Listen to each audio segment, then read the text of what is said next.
For more horror series and scary stories, please check out the channel. Conradin was 10 years old, and the doctor had pronounced his professional opinion that the boy would not live another 5 years. The doctor was silky and effete, and counted for little. But his opinion was endorsed by Mrs. Derop, who counted for nearly everything. Mrs. Derop was Conradin's cousin and guardian, and in his eyes, she represented those 3/5 of the world that are necessary and disagreeable and real. The other 2/5, in perpetual antagonism to the foregoing, were summed up in himself and his imagination. One of these days, Conradin supposed he would succumb to the mastering pressure of wearisome necessary things such as illnesses and coddling restrictions and drawn-out dullness. Without his imagination, which was rampant under the spur of loneliness, he would have succumbed long ago.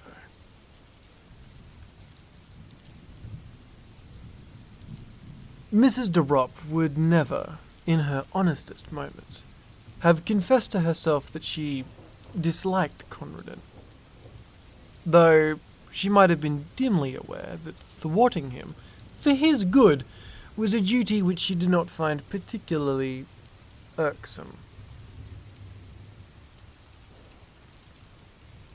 Conradin hated her with a desperate sincerity which she was perfectly able to mask.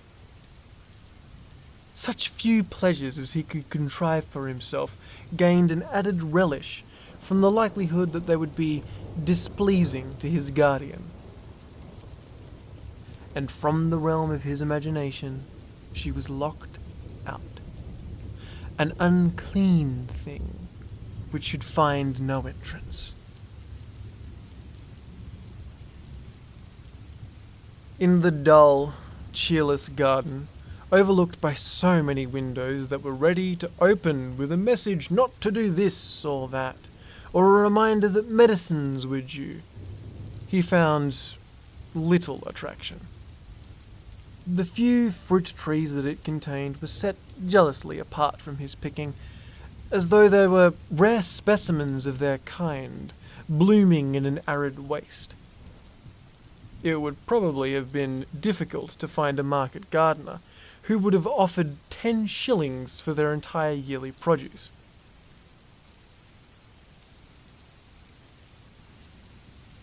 In a forgotten corner, however, almost hidden behind a dismal shrubbery, was a disused tool shed of respectable proportions. And within its walls, Conradin found a haven. Something that took on the varying aspects of a playroom and a cathedral.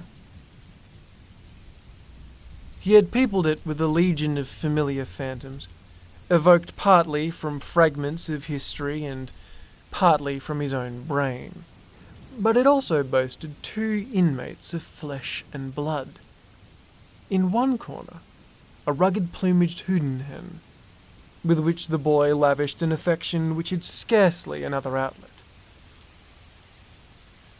Further back in the gloom stood a large hutch, divided into 2 compartments, one of which was fronted with close iron bars. This was the abode of a large polecat ferret, which a friendly butcher boy had once smuggled, cage and all, into its present quarters, in exchange for a long-secreted hoard of silver. Conradin was dreadfully afraid of the lithe, sharp-fanged beast. But it was his most treasured possession. Its very presence in the tool shed was a secret and fearful joy to be kept scrupulously from the knowledge of the woman, as he privately dubbed his cousin. And one day, out of heaven knows what material, he spun the beast a wonderful name. And from that moment, it grew into a god and a religion. The woman had indulged in religion once a week at a church nearby and took Conradin with her. But to him, the church was alien in the house of Rimmon. Every Thursday, in the dim and musty silence of the toolshed, he worshipped with mystic and elaborate ceremonial before the wooden hutch where dwelt Sredni Vashtar, the great ferret. Red flowers in their season and scarlet berries in the wintertime were offered at his shrine. For he was a god who laid some special stress on the fierce, impatient side of things, as opposed to the woman's religion, which, as far as Conradin could observe, went to great lengths in the contrary direction. And on great festivals, powdered nutmeg was strewn in front of his hutch. An important feature of the offering being that the nutmeg had to be stolen. These festivals were of irregular occurrence, and were chiefly appointed to celebrate some passing event. On one occasion, when Mrs. Derop suffered from an acute toothache for 3 days, Conradin kept up the festival during the entire 3 days, and almost succeeded in persuading himself that Sredni Vashtar was personally responsible for the toothache. If the malady had lasted for another day, the supply of nutmeg would have given out. The Houdan hen was never drawn into the cult of Sredni Vashtar. Conradin had long ago settled that she was an Anabaptist. He did not pretend to have the remotest knowledge as to what an Anabaptist was, but he privately hoped it was dashing and not very respectable. Mrs. Derop was the ground plan on which he hated and despised all respectability. After a while, Conradin's absorption in the toolshed began to attract the notice of his guardian. It is not good for him to potter down there in all weathers, she promptly decided. And at breakfast one morning, she announced that the Houdan hen had been sold and taken away overnight. With her short-sighted eyes, she peered at Conradin, waiting for an outbreak of rage and sorrow, which she was ready to rebuke with an excellent flow of precepts and reasoning. But Conradin said nothing. There was nothing to be said. Something perhaps in his white, set face gave her a momentary qualm, for at tea that afternoon there was toast on the table, a delicacy which she usually banned on the grounds that it was bad for him. Also, because the making of it gave trouble, a deadly offence in the middle-class feminine eye. "I thought you liked toast," she exclaimed with an injured air, observing that he did not touch it. "Sometimes," said Conradin. In the shed that evening there was an innovation in the worship of the hutch god. Conradin had been wont to chant his praises. Tonight he asked a boon. "Do one thing for me, Sredni Vashtar."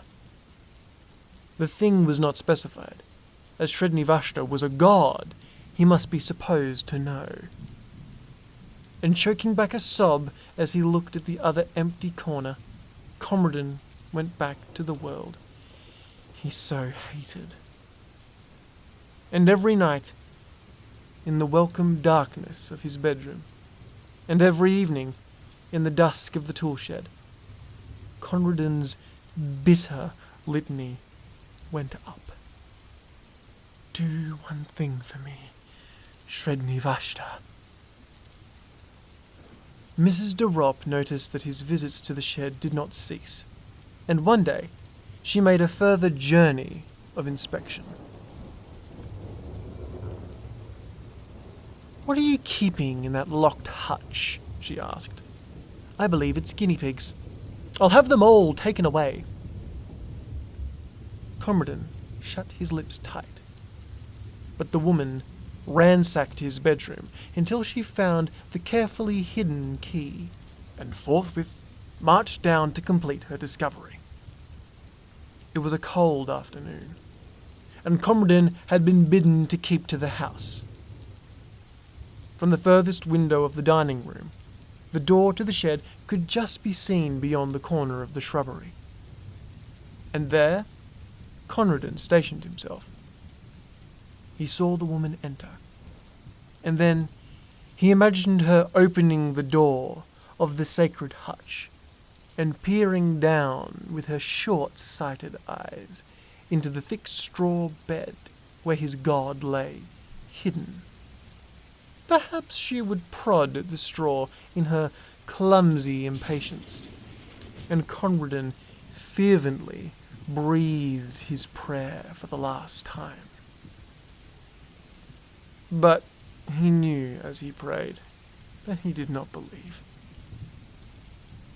He knew that the woman would come out presently with that pursed smile he loathed so well on her face, and that in an hour or two the gardener would carry away his wonderful god. A god no longer, but a simple brown ferret in a hutch. And he knew that the woman would triumph, as always she triumphed now, and that he would grow ever more sickly, and that her pestering and domineering and superior wisdom, until one day nothing would matter much more with him, and the doctor would be proved right. And in the sting and misery of his defeat, he began to chant loudly and defiantly the hymn of his threatened idol. Sredni Vashtar went forth. His thoughts were red, the thoughts and his teeth were white. His enemies called for peace, but he brought them death. Sredni Vashtar, the beautiful. And then, of a sudden, he stopped his chanting and drew closer to the window pane.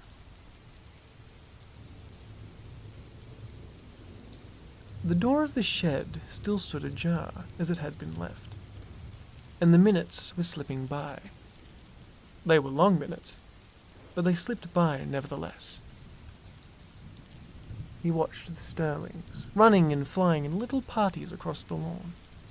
He counted them over and over again, with one eye, always on that swinging door. A sour-faced maid came in to lay the table for tea, and still Conradin stood and watched and waited. Hope had crept by inches into his heart, and now a look of triumph began to blaze in his eyes that had only known the wistful patience of defeat. Under his breath, with a furtive exhalation, he began once again the poem of victory and devastation. And presently, his eyes were rewarded. Out through that doorway came a long, low, yellow and brown beast, with eyes ablink at the waning daylight, and dark wet stains around the fur of jaws and throat. Conradin dropped on his knees. The great polecat ferret made its way down to a small brook at the foot of the garden, drank for a moment, then crossed a little plank bridge and was lost to sight in the bushes. Such was the passing of Sredni Vashtar. "Tea is ready," said the sour-faced maid. "Where is the mistress?" "She went down to the shed some time ago," said Conradin. And while the maid went to summon her mistress to tea, Conradin fished a toasting fork out of the sideboard drawer and proceeded to toast himself a piece of bread.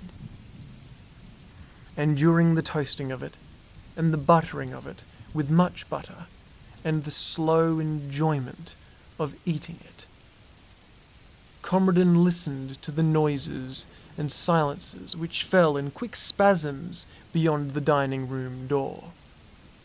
The loud, foolish screaming of the maid, and the answering chorus of wondering ejaculations from the kitchen region, the scuttering footsteps and hurried embassies for outside help. And then, after a lull, the scared sobbings and the shuffling tread of those who bore a heavy burden into the house. "Whoever will tell the poor child?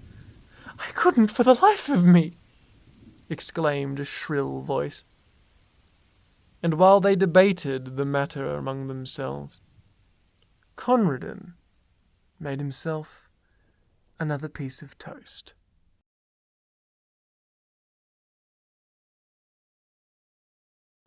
G'day guys, thanks for listening to that video, and before I head off today, I just want to give a special thanks to my beautiful patrons, Lady Nevermore, Catherine Gordon, the Curator, and Skulk Queen.